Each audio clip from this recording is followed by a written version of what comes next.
Scene opens with a dynamic, slightly shaky camera effect as if held by an observer. Sound of rubble shifting, a low growl. There he was. Lin, standing in the middle of the crater, half goblin, half human. His spiky white hair seemed even sharper, his eyes glowing with a feral light. He was still Lin, but different.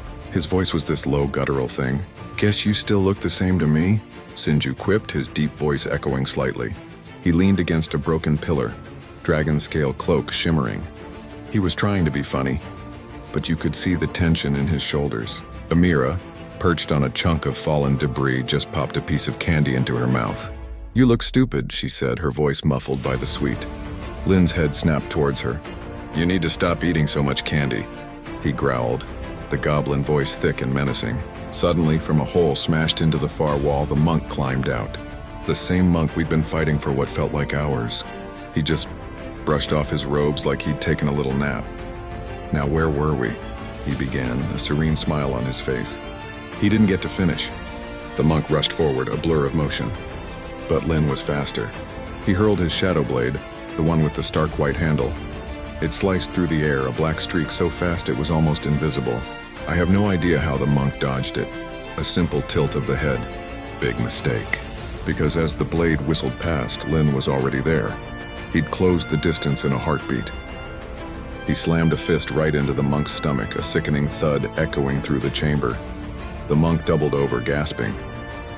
Before he could recover, Lin leaped, coiling for another attack. That's when Sinju made his move. "Now, Lin," he yelled. It was over in a second.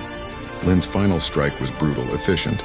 A flash of shadow, a final choked gasp from the monk, and then silence.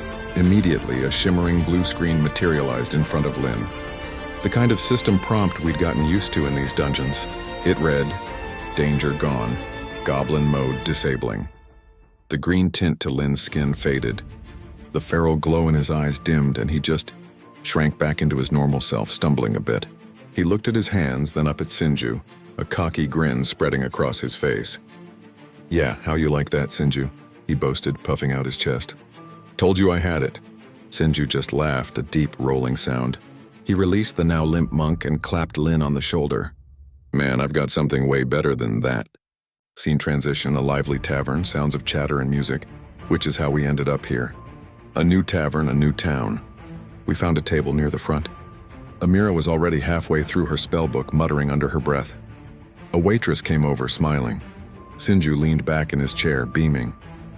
"2 cups of your best, please. We're celebrating a big dungeon clear." He then thumbed over at the little witch. "And a juice for the little one." Amira's head shot up from her book, her eyes narrowed. "Oh, here we go," she muttered, clearly irritated. "I know what happens when you two drink. You always tend to." "Hey, now!" Lin cut her off, throwing a friendly arm around her shoulders and giving the waitress a charming smile. "We just like to have a good time, don't we?" He leaned in close to Amira, whispering with a conspiratorial grin. "Besides, I think this one likes me."